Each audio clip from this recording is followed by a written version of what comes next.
초대교부 중에서 4세기경에 활약했던 이집트 알렉산드리아 출신의 아다나시우스라는 사람이 있습니다. 그의 일생은 평탄하지가 않았는데요. 그 당시 기독교계에서는 삼위일체 논쟁이 있었습니다. 아다나시우스만이 기독교의 정통 삼위일체 교리를 변증을 했고 주장을 했는데요. 그 당시에 예수님의 신성에 대한 왜곡된 교리인 아리안주의가 기독교계를 주도하고 있었던 것이죠. 아다나시우스는 많은 사람의 반대에 부딪혔고요. 황제로부터 꾸짖음을 당하였고 그는 여러 번 유배를 당하기도 했습니다.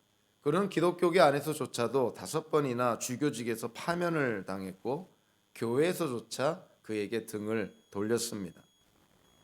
그는 오랜 기간 그렇게 혼자서 기독교의 정통교리 삼위일체 하나님을 주장하고 변증하다가 결국 주 325년 니케아 신조를 통해서 그 당시 성자 종속설, 즉 아들이 아버지에게 종속되어 있다는 왜곡되고 가짜 하나님의 그런 신론인 아리우스를 이단으로 정죄하고요. 결국 아다나시우스 편에 서 있는 삼위일체 교리가 마침내 확정이 됩니다.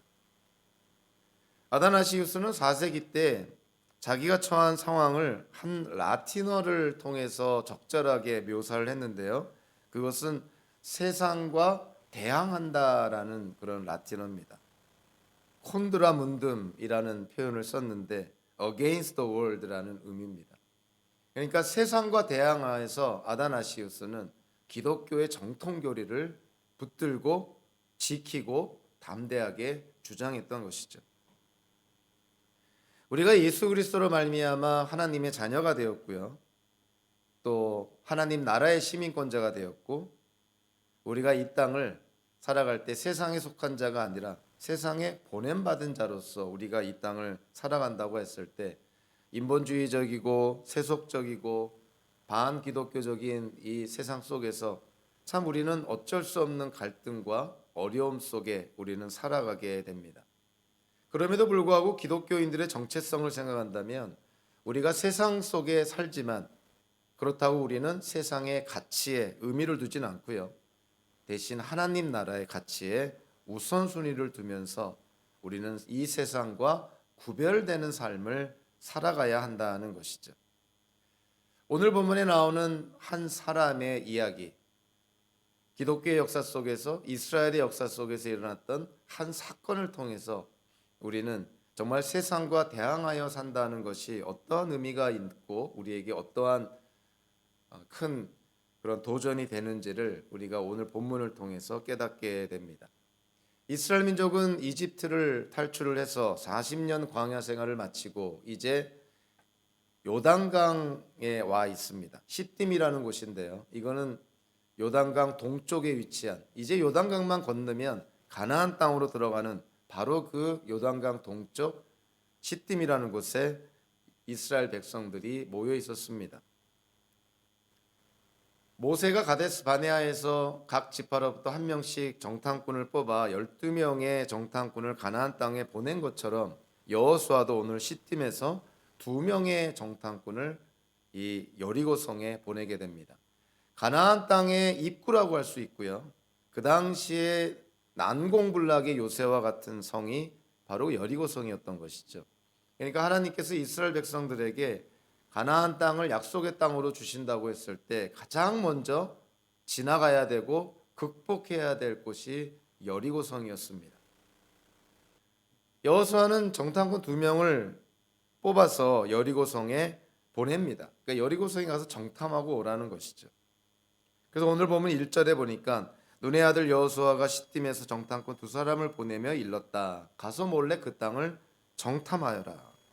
그런데 1절에 보니까 그 정탐꾼이 여리고성에 들어가서 어느 집에 머물게 되는데 낯선 사람이 외부의 낯선 사람이 그 성에 들어와서 이미 정착하여 살고 있는 평범한 가정집에 들어가 머물기는 이거는 우리가 상식적으로 어려운 일이겠죠. 그래서 손님이자 외부인은 이 정탐꾼 두 명이 창녀 라합이라는 사람의 집에 들어갔다. 그냥 이 사람 저 사람 떠도는 사람들이 쉽게 찾아가는 곳이 바로 그 당시 창녀였다는 것이죠. 우리는 여기서 하나 생각해 볼 것이 있는데, 그것이 뭐냐면 전쟁을 치르기도 전에, 가나안 땅에 들어가기도 전에 하나님께서 이스라엘 백성들에게 약속을 하십니다. 그리고 그 약속을 이스라엘 백성들이 믿는 것이죠. 여호수아도 믿었던 것이죠. 그것이 뭐냐면 하나님이 약속의 땅을 이스라엘 백성들에게 주시겠다고 하는 것이에요. 그런데 왜 여호수아는 하나님의 약속이 있었음에도 불구하고 왜 여리고성에 정탐꾼을 두 명이나 보냈을까? 여기에 대해서 우리가 생각해 볼 필요가 있죠. 하나님의 주권을 생각한다면, 전지전능하신 하나님이심을 우리가 믿는다면, 아니 여리고성에 굳이 정탐꾼을 보내서 정탐할 필요가 있을까? 결론적으로 말하면 나중에 여호수아기 6장과 견주어서 우리가 이 여리고성에 일어난 사건을 생각한다면, 결과론적으로는요, 하나님께서 정탐꾼 두 명을 여리고성에 보낸 이유는 이 여리고성에 살고 있는 하나님이 구원을 허락한 사람들을 구원하기 위함입니다. 정탐꾼을 보내지 않더라도 하나님께서는 가나안 땅을 약속의 땅으로 주셨기 때문에 이스라엘 백성이 여리고성을 점령하는 것은 이거는 하나님의 주권에 들어가는 것이죠. 그럼에도 불구하고 어떤 의미로 보면은 굳이 정탐꾼 두 명을 왜 여리고성에 보냈을까? 결론적으로는 그 안에 구원받은 하나님의 백성이 있는 것이죠. 그 구원받은 하나님의 백성이 바로 라합과 그의 가족들입니다. 그러니까 결과론적으로는 하나님께서 이 가족, 구원받은 백성을 여리고성의 주민들이 전멸을 당할 때, 하나님께로부터 징계를 받을 때 이들을 구원하기 위해서, 구출하기 위해서 정탐꾼 두 명을 보낸 것으로, 그렇게 여리고성 사건 전후를 통해서 우리가 깨닫게 되는 것이죠. 이와 유사한 예가 예수님의 행적에도 있습니다. 그 당시 유대인들은 이 갈릴리 지역과 또 예루살렘을 왕복을 할 때 사마리아 땅은 저주받은 땅이고, 유대인들은 사마리아인들을 짐승보다 못한 그런 민족으로 생각했기 때문에 갈릴리에서 예루살렘으로, 또는 예루살렘에서 갈릴리로 갈 때 가장 빠른 길이 사마리아를 통과하는 길입니다. 근데 이들은 사마리아를 통과하지 않고 요단강을 두 번이나 건너면서 사마리아 땅을 우회해서 오히려 힘들게, 오히려 시간을 더 걸려서 예루살렘과 갈릴리를 왕래했던 것이죠. 근데 요한복음서 4장에 보면 예수님께서 내가 사마리아 땅으로 가야겠다, 굳이 사마리아 땅으로 가시겠다고 얘기를 합니다. 물론 사마리아 민족, 사마리아 사람들에게도 구원의 복음이, 예수님의 복음이 증거되고 전해져야 된다는 그런 어떤 중요한 의미도 있지만, 예수님께서 사마리아 땅을 지나가시면서 결과론적으로 일어난 사건을 통해서 보면 결국 예수님이 사마리아 땅을 지나간 이유는 그곳에 있는 구원받은 백성을 예수님께서 구원하기 위함인 것이죠. 그러니까 하나님이 이미 선택한 사람들, 하나님이 이미 구원을 주시기로 한 사람들을 예수님이 직접 가셔서 그들에게 복음을 증거하고, 그래서 그들이 구원받게 하시려고 예수님은 사마리아 땅으로 가신 것입니다. 그래서 예수님께서 예루살렘에서 갈릴리로 가실 때 사마리아 땅을 지나가면서 예수님이 사마리아 여인을 만나게 되잖아요. 사마리아 여인에게 구원을 허락하시고, 또 사마리아 여인이 일종의 전도를 해서 그 마을의 많은 사람들이 예수님을 만나고 예수님의 말씀을 듣고 구원을 받았다는 것이 요한복음서 4장의 기록입니다.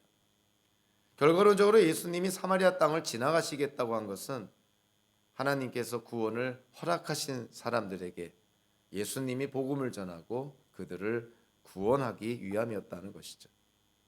결국 구원이라는 것은 누구로부터 시작이 되는 것일까? 하나님께로부터 시작이 되는 것입니다. 구원의 주체가 하나님께 있다. 이거는 성경 전체를 통해서, 특히 현대의 다원주의적이고 또 왜곡된 구원론을 갖고 있는 그런 기독교계의 그런 풍토에 비추어서 우리가 성경적으로 반드시 가져야 될 가장 중요한 구원의 요소입니다. 구원이라는 것은 인간이 노력해서 이루고 성취하는 것이 아니라 우리의 노력의 대가로 받는 것이 아니라 하나님의 무조건적인 선택, 하나님의 무조건적인 은혜로 우리가 구원을 받는다는 것이죠. 그래서 구원의 시작도, 구원의 주체도, 구원받을 자를 선택하는 것도 다 하나님께서 하시는 것이라는 것이죠.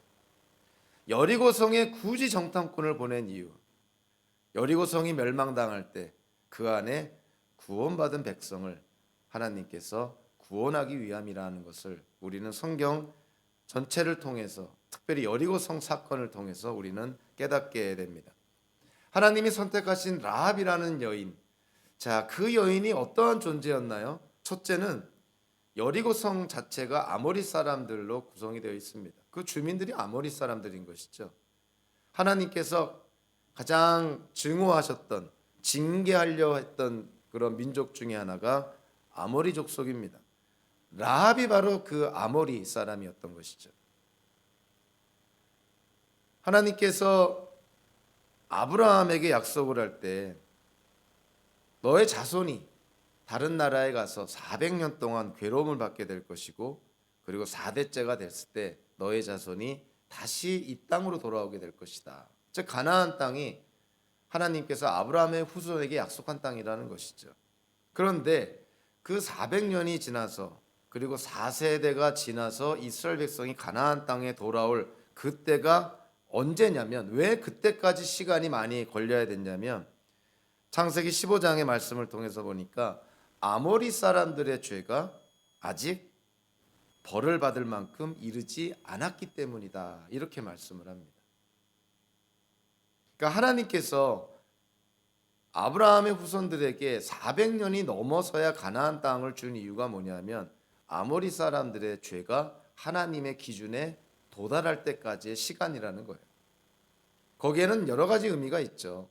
하나님께서 가나안 땅을 이스라엘 민족에게 허락하신 것은 물론 아브라함의 후손에 대한 하나님의 약속의 성취이기도 하지만 가나안 땅 주민들의 죄에 대한 하나님의 징계이기도 합니다. 또 다른 의미는요, 그 400년이 넘는 기간 동안, 즉 430년이라는 기간 동안 하나님께서 가나안 사람들이 하나님께 돌아오기를, 그들이 회개하기를 하나님께서 기다린 인내의 시간이라고 볼 수가 있는 것이죠. 하나님이 기다린 것이죠. 가나안 민족들의 죄가 찰 때까지. 그 전에 돌아왔다면, 니느웨 성처럼 요나의 메시지를 듣고 회개를 했다면 하나님께서 정말 세계 역사가 어떻게 바뀌어질지는 몰랐던 것이죠. 모르는 것이죠. 그러니까 하나님께서 아모리 사람의 죄가 하나님의 기준에 찰 때까지 기다리시겠다는 거예요. 그 기간이 무려 430년이었던 것이죠. 그러니까 라합이라는 여인이 바로 그 아모리 사람, 이방인이었습니다. 또 하나 우리 현대 사람들에게도 좀 거스리는 그러한 표현이기도 하죠. 라합의 직업이 뭐였느냐? 그냥 이방인들, 아니 외부 사람들, 떠돌이들, 손님들, 그들을 쉽게 받을 수 있는 창녀였다는 거예요. 언어적인 분석을 통해서도 뭐 히브리어나 또는 이 구약 성경을 헬라어로 번역한 70인역이나 또 라합을 예를 든 히브리서나 야고보서에 보더라도 라합은 다 창녀라고 묘사를 합니다. 근데 이 라합의 직업이 창녀였다는 것이 문맥적으로나 언어적인 표현으로나 분명한 뜻인데, 그럼에도 불구하고 이게 불편했던 거예요, 후대의 기독교인들에게. 왜냐하면 라합이 결과론적으로는 예수님의 족보에 들어가거든요. 예수님의 계보에 들어가니, 아니 어떻게 하나님의 아들의 계보에 이런 창녀인, 이방인인 아모리 사람이 들어가나. 그래서 유대 역사가 요세푸스는요, 이 라합을 창녀라고 번역하지 않고 여관 주인이다 이렇게 번역을 합니다. 그러니까 좀 순화해서 번역을 한 것이죠. 사실 여관 주인이라는 번역은 그냥 그 라합을 좀 미화시키는 표현이고 실질적으로는 창녀라는 표현이 언어적으로나 문맥적으로나 또 성경 기자들의 표현을 통해서 우리가 확인할 수가 있습니다. 좀 전에 언급한 것처럼 라합이라는 사람은 창녀였음에도 불구하고 결국 여리고성에서 하나님께 대한 믿음을 고백함으로 구원을 받습니다. 그가 구원을 받은 후에 그는 마태복음서 1장이 예수님의 계보를 통해서 보면 알 수 있듯이 유대 지파 지도자인 나손의 가정과 결혼을 하게 되죠. 살몬의 아내이자 나손의 며느리가 되어서 결국 다윗 왕의 고조 할머니가 되고 예수님의 계보에까지 이르게 됩니다. 이방인이었고요. 아모리 사람이었고 그리고 창녀였던 사람이 하나님의 아들 예수님의 계보에까지 오른다. 이건 뭐 상상할 수도 없는 그러한 일이 벌어진 것이죠. 한 사람의 인생 안에서 어찌 보면 하나님의 은혜로운 선택이 없었다면 여리고성이 멸망할 때 같이 죽었어야 할 한 인생이 구원을 받고 그 구원 정도가 예수님의 계보에까지 이르게 되는 그러한 하나님의 은혜를 누리게 된 것이죠. 구원이라는 것이 하나님의 선택, 하나님의 시작이라는 것입니다. 그래서 저와 여러분들이 구원을 받은 지금의 상태에서 이 땅을 살아갈 때 우리가 교만할 수 없는 이유가 여기 있는 것이고 우리 자신을 자랑할 수 없는 이유가 여기에 있는 것이죠. 우리가 이 땅을 기독교인으로 하나님 나라의 백성으로 하나님의 자녀로 이 땅을 살아간다고 할 때 우리의 노력의 대가가 아니라는 것이에요. 우리도 여리고성이 멸망할 때 아모리 사람들처럼 죽어 마땅해야 했던 사람들이라는 것이죠. 근데 우리를 하나님께서 라합을 택해 주신 것처럼 세상의 수많은 사람들 가운데서 하나님이 우리를 택하여서 구원해 주셨다는 사실. 이것으로 우리는 이 땅을 살아갈 때 우리는 결코 교만해서도 우리 자신을 자랑해서도 하나님 없이 살아가려는 그러한 교만한 그런 삶의 자세도 우리는 결코 가져서는 안 되는 것이죠. 하나님이 우리를 선택해 주셨다. 구원의 시작이 하나님이시다.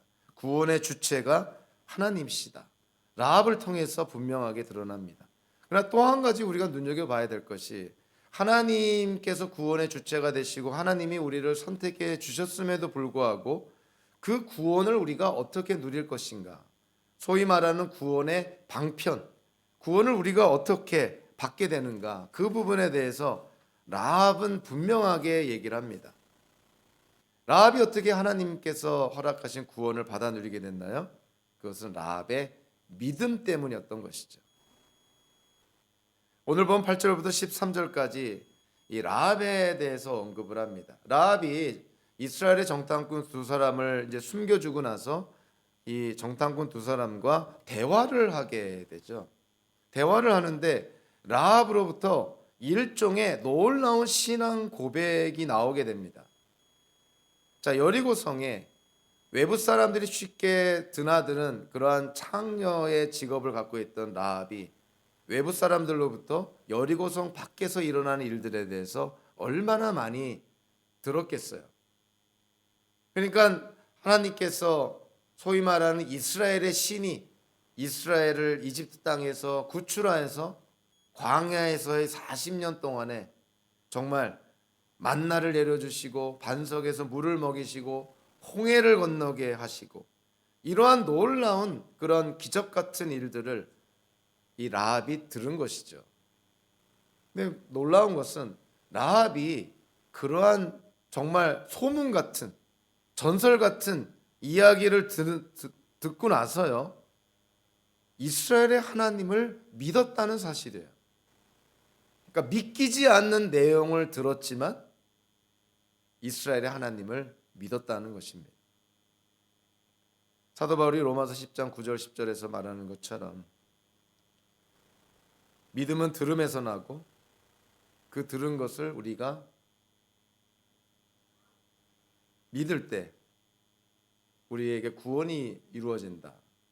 라합은 소문 같은 전설 같은 이야기를 들었지만 그거를 믿습니다. 라합이 그걸 믿었기 때문에 결국 정탐꾼도 살려주는 것이고 결국 구원을 받게 되는 것이죠. 그러니까 라합은 귀로 들은 내용을 마음으로 믿었을 뿐만이 아니라 정탐꾼과 대화 속에서 입으로 시인한 것이에요. 그러니까 우리도 그런 것입니다. 복음을 듣고 복음을 믿고 그 믿은 것을 입으로 고백하잖아요. 아무리 이해하고 믿었다 하더라도 입으로 고백하지 않는다고 한다면 그거는 뭔가 잘못된 것이죠. 라합은 우리에게 아주 하나의 그 믿음에 대한 스탠다드를 보여줍니다. 듣고 믿고 고백했다는 거예요. 여러분들도 그러한 경험이 분명히 있을 것이고, 만약에 그러한 경험이 있다면 분명히 그런 경험을 해야 됩니다. 복음은 들어야만 되고, 들은 것을 믿어야만 되고, 믿은 것을 고백해야만 하는 것이에요. 고백하지 못한다는 것은 이해가 잘못되었거나 믿지 못한다는 것이죠. 그래서 고백이 필요한 것입니다. 그래서 우리는 전도할 때 뭐 대단한 걸 전도하는 것이 아니죠. 내가 믿은 것을 고백하는 것이에요. 라합이 그랬습니다. 라합은 소문 같은 이야기, 정말 전설 같은 이야기를 믿었지만 그거를 믿었고 정탐꾼과의 대화 속에서 확연하게 고백을 하는 것이죠. 그러니까 라합은 분명하게 이스라엘의 하나님을 믿은 것입니다. 그래서 라합에게 구원이 허락된 것이죠. 근데 오늘 본문을 보면 라합의 믿음만 보여지는 것이 아니라 또 다른 사람들의 믿음의 고백도 보여집니다. 다름 아닌 정탐꾼들의 고백인데요. 14절에 보면 이렇게 정탐꾼이 얘기하죠. 정탐꾼이 그 여인에게 말하였다. 우리가 목숨을 내놓고라도 약속한 것은 지키겠소. 우리가 한 일을 어느 누구에게도 일러 바치지 않는다면 주님께서 우리에게 이 땅을 주실 때에 우리는 친절과 성실을 다하여 그대를 대하겠소. 우리가 통독을 하다 보면 쉽게 지나갈 수 있는 그런 내용이지만 좀 눈여겨보고 좀 집중해서 보면 정탐꾼들의 믿음을 알 수가 있어요. 라합에게 정탐꾼들이 약속할 때 뭐라고 말합니까? 주님께서 우리에게 이 땅을 주실 때. 정탐꾼들이 하나님의 약속에 대한 믿음이 없었다면 뭐라고 표현했겠어요? 주님께서 우리에게 이 땅을 주신다면, 이렇게 가정하지 않겠습니까? 정탐꾼들은 하나의 사실처럼 얘기를 해요. 하나님께서 우리에게 이 땅을 주실 때 하나님의 약속을 정탐꾼들은 확고하게 믿은 것이죠. 그거를 고백을 한 것이에요. 사실은 라합한테. 이스라엘 민족을 대표하는 정탐꾼 두 명은 하나님의 약속을 믿는다는 거예요. 하나님의 약속이 분명히 이루어질 것이다. 하나님께서 우리에게 이 땅을 주실 때. 우리도 그러한 고백을 자주 하고 있지 않나요? 예수님께서 이 땅에 오실 때. 우리는 이렇게 고백하지 않습니다. 예수님이 이 땅에 오신다면. 기독교인들은 고백하죠. 예수님께서 이 땅에 재림하실 때, 하나님의 나라가 이 땅에 완전히 임할 때, 이 온 우주 만물이 하나님의 원래 선하신 그런 뜻대로 온전히 회복되는 새 하늘과 새 땅이 될 때, 이거는 믿음의 고백인 것이에요. 언젠지는 모르겠지만 분명히 하나님 안에서 이루어지고 성취될 것이다. 그래서 오늘 본문을 통해서 사실은 믿음의 사람들이 대화하는 것입니다. 라합도 정탐꾼도 그들은 하나님께 대한 믿음이 있으니 이 대화가 되는 것이죠. 우리가 살면서 제일 어려울 때가 뭐예요? 대화가 안 될 때, 소통이 안 될 때, 도대체 말이 안 통할 때 얼마나 힘듭니까? 그래서 전도가 어려운 게 그런 부분이 있죠. 복음을 전하고 하나님을 증거하고 예수님을 증거하는데 소통이 안 되고 대화가 안 되고 이해가 안 될 때 너무 어려운 것이죠.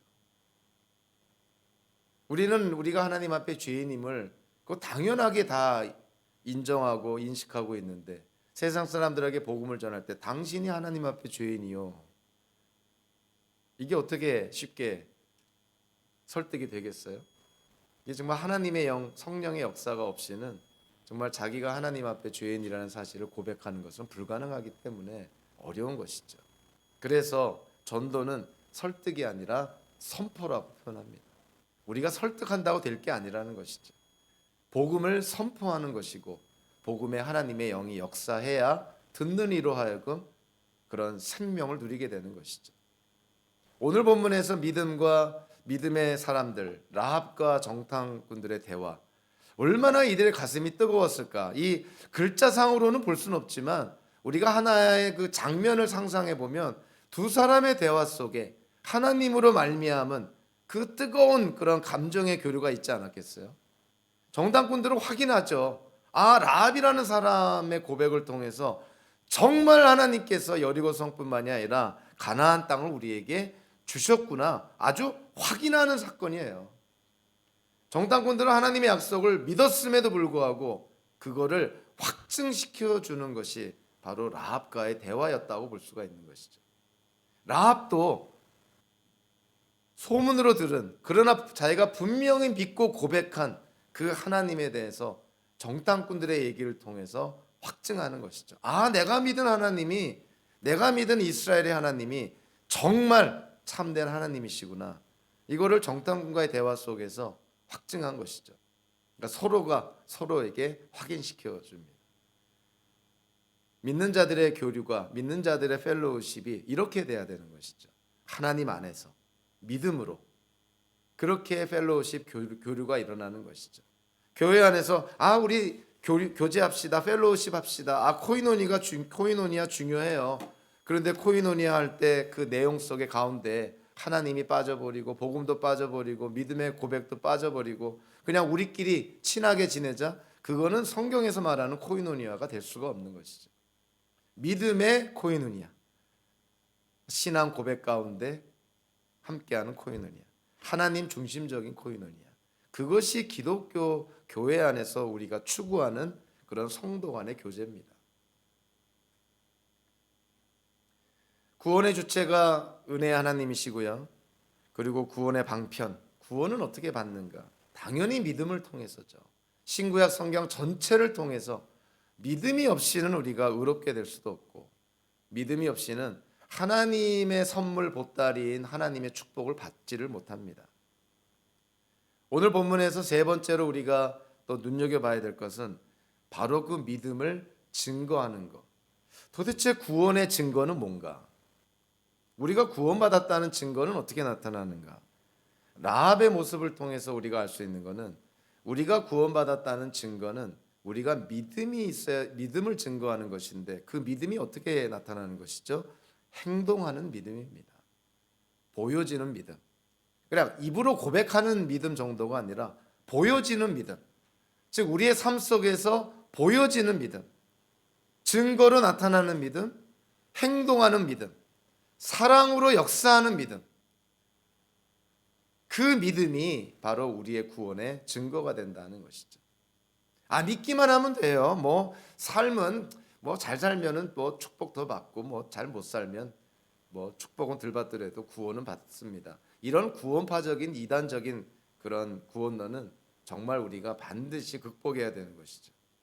우리에게 구원을 가져다 주는 믿음은요, 행동하는 믿음이고요, 사랑으로 역사하는 믿음입니다. 보여지고 증거되고 실천되어지는 믿음. 믿는다고 하면서 하나님의 말씀에 순종하지 않는 것은 새빨간 거짓말이고요. 오히려 그런 사람들이 제일 위험한 사람들인 것이죠. 믿고 구원받았다고 하지만 그의 모습 속에서 하나님께 순종하는 모습이 나타나지 않고 오히려 엉뚱한 행동들을 통해서 하나님의 영광을 가리우는 것이 현재 우리가 얼마나 많이 목격합니까? 그러면서 그들은 구원받았다, 믿음 좋다, 무조건 하나님 운운하지만 결국 그들의 삶은 하나님을 욕되게 하고 있지 않나요? 구원의 증거는 행동하는 믿음으로 나타납니다. 믿음은 행동이 따라야 된다는 것이죠. 그러니까 순종 없는 믿음은 그거는 믿음이 아닌 것이죠. 그래서 사도 바울이 로마서 1장과 16장에서 로마서 전체를 아우르는 그러한 측면에서 믿음의 순종이란 말이 나오잖아요. 믿음 그 안에 순종이라는 자체가 있는 것이에요. 순종이 없다면 믿음이 없는 것입니다. 오늘 라합이 구원의 증거를 그렇게 보여주잖아요. 라합이 받은 구원은 믿음으로 말미암았는데 라합의 믿음은 행동하는 믿음이었어요. 순종하는 믿음이었던 것이죠. 우리는 먼저 오늘 본문에서 우리가 다시 한번 내용 그 상황 속에 우리가 한번 들어가 보면 라합의 행동이라는 것은 그냥 선을 행하는 정도의 그냥 하나님께 순종해서 하나님의 기쁨이 되고 영광이 되는 그런 정말 우리의 일상에서 경험하는 그러한 행동의 수준이 아닙니다. 라합의 행동은 목숨을 걸은 행동이었던 거예요. 그러니까 생명을 걸은 것이에요. 우리 현대 기독교인들 우리 자신이 다 그렇잖아요. 뭐 두렵지 않습니까? 막 질병이 돌고 바이러스 돌고 막 전쟁이 일어난다 하고 막 환경의 문제 막 두렵지 않습니까? 근데 라합은 생명을 걸었다는 거예요. 자기 생명을. 정탐꾼들을 살리는 것. 여리고성 왕의 명령에 있음에도 불구하고 거짓말을 하면서까지 정탐꾼을 살리고 자기의 생명을 걸은 행동을 합니다. 그러니까 라합이 하나님을 믿은 그 믿음이라는 것은 라합의 자기의 생명을 걸 만큼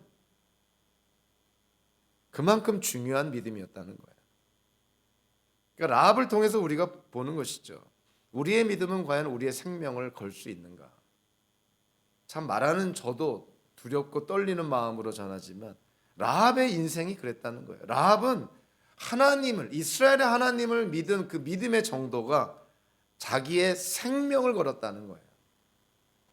만약에 우리가 믿고 있는 그 믿음을 생명을 걸고 이 땅을 살아간다면 아마 상상만 해도요. 우리 주변에서 얼마나 많은 일이 변화가 일어날까. 우리가 만약에 생명을 걸고 살아간다면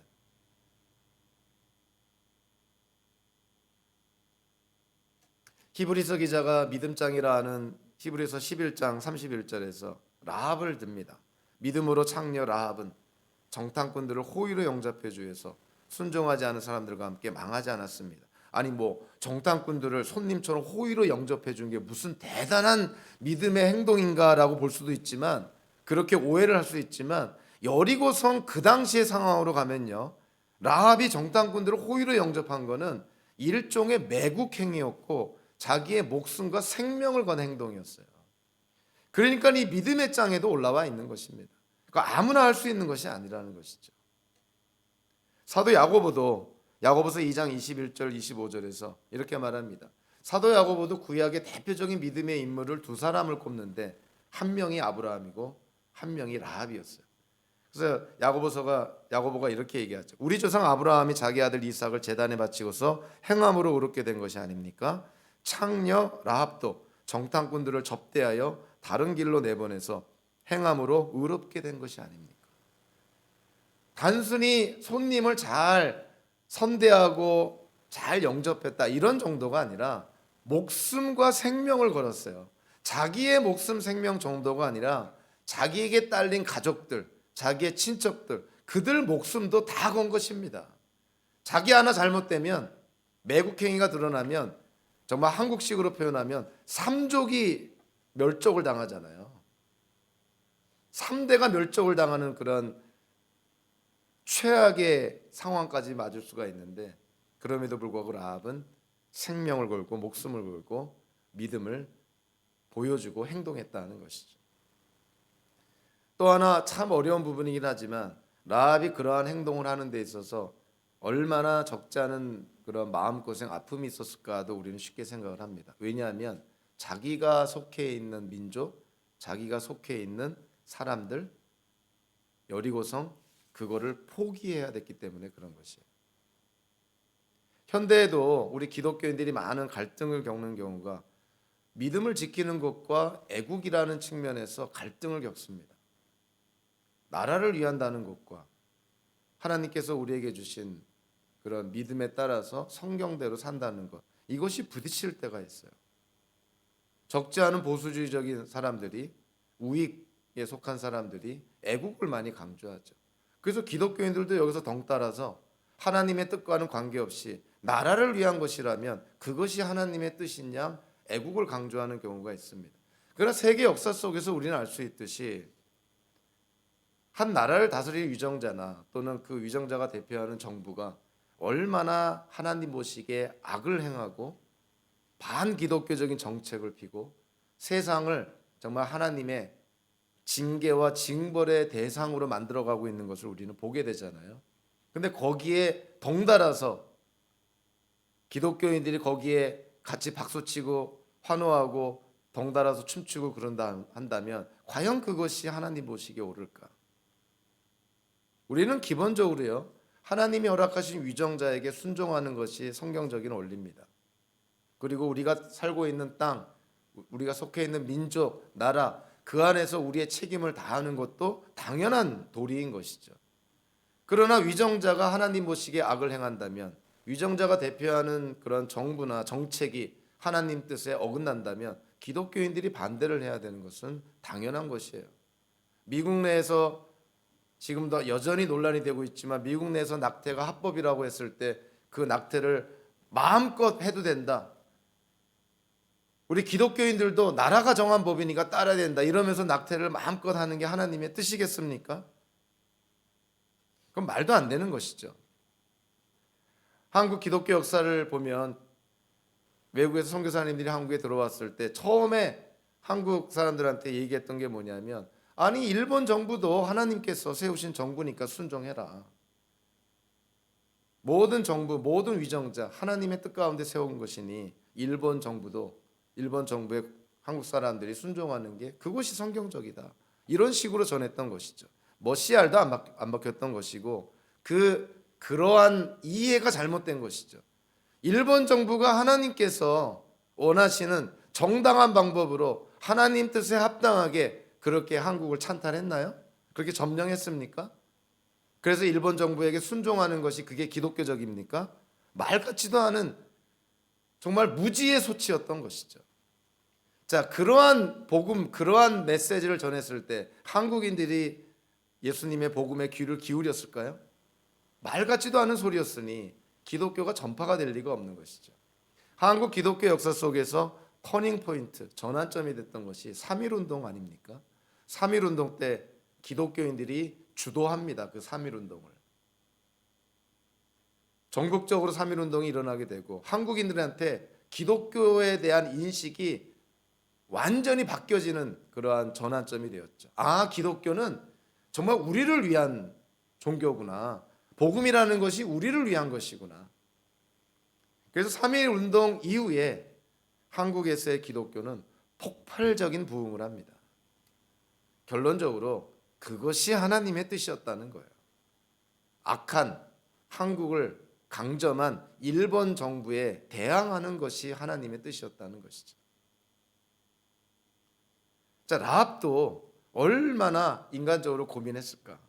분명 이스라엘의 하나님이 참된 하나님이신데, 그리고 이스라엘의 하나님이 이스라엘에게 가나안 땅을 주신 것도 라합은 믿었는데, 자, 거기에 동참하려면 나라를 배신해야 되고 민족의 등을 돌려야 되고 자기와 함께 오랫동안 생활했던 사람들과 벽을 세워야 되니 그게 얼마나 어려웠을까? 우리가 항상 그렇지만 삶에는 우선순위가 있는 것이에요. 하나님의 뜻이 우선입니다. 인간관계, 인간적인 생각, 이런 거는 다 2차적인 거예요. 그래서 모든 인간관계 위에 존재하는 것, 어찌 보면 모든 인간관계를 세워주는 반석과 같은 관계가 하나님과의 관계 아니에요. 하나님과의 관계가 무너지면 모든 관계가 무너집니다. 그래서 하나님과의 관계 위에 모든 인간관계가 세워지는 것이고, 살면서 우리가 갖게 되는 모든 관계가 하나님의 관계 안에서 점검이 돼야 되는 것이죠. 애국도 그런 것입니다. 애국을 한다고 했을 때 그것이 하나님의 관계에 맞지 않는다면, 하나님의 뜻에 맞지 않는다면 애국을 하는 것조차도 그것이 하나님의 뜻에 어긋난다는 걸 우리가 인정할 때가 있는 것이죠. 라합은 이 정탐꾼들에게 자기의 생명을 걸고 믿음을 보여줬고요. 그래서 라합은 정탐꾼들에게 담대하게 요구를 합니다. 당신들이 여리고성을 점령할 때 나와 나의 가족들을 살려달라. 근데 살려달라는 그 근거가 뭐냐면, 지금 라합은 어떻게 얘기하고 있냐면, 내가 당신들과 지금 하나님 안에 속해 있다는 걸 전제로 합니다. 그러니까 당신들이 이스라엘 사람이고 나는 이방인이지만 당신들이 나에게 호의를 베풀어 주셔, 이런 측면이 아니라 당신들이나 나나 지금 이스라엘 하나님 안에 있다는 것을 전제로 하는 것이에요. 그래서 당당하게 요구를 합니다. 나와 나의 가족들을 구출해 줄 걸, 구원해 줄 거를 약속해 달라. 이거는 개인적인 호의를 부탁하는 것이 아니라 하나님 안에서 당당하게 요구를 하는 거예요. 내가 하나님을 믿고 당신들의 하나님을 내가 신뢰하니 당신들도 이 땅을 점령할 때 우리를 구출해 주는 것이 당연하지 않느냐. 그러니까 라합은 그의 그 행동 속에서 생명을 걸고 애국보다 하나님과의 관계를 소중히 하고, 그리고 이스라엘 민족과 동일시합니다. 당신네들이 하나님의 언약의 백성인 것처럼 나도 이스라엘의 하나님을 믿으니 나도 하나님의 언약의 백성이 되었다는 전제하에서 요구하는 것이에요. 그러니까 라합의 그 모습은 정말 한편으로 보면은 용기 있고 한편으로 보면은 담대하고, 뭐 어떤 사람은 어떻게 뻔뻔하게 아모리 사람인 주제에 창녀이면서 정탐꾼 살려줬다고 이런 요구를 뻔뻔하게 할 수 있나, 이렇게 생각할지도 모르지만 영적으로 바라보면 전혀 그렇지 않습니다. 하나님을 믿으니 하나님의 백성이 되었고 하나님의 언약 안에 들어가 있고 하나님께서 베푸시는 구원을 받을 자격이 있으니 당당하게 요구하는 것이에요. 라합이 그래서 그 믿음의 장에서 히브리서 안에서 또 사도 야고보서 안에서 이렇게 믿음의 대표적인 인물로 그렇게 우리에게 제시되는 것이 결코 놀랄 일이 아닌 것이죠. 라합은 여리고성에서의 그 온갖 잡신과 우상 숭배 그리고 가나안 문화가 그냥 섞여져 있는 그런 아주 혼탁스러운 그런, 요즘 말로 하면 다원주의적인 그러한 세상에서 하나님을 붙듭니다. 그러니까 생명줄을 붙드는 것이죠. 그러니까 우리의 생활도 그렇게 돼야 되는 것이죠.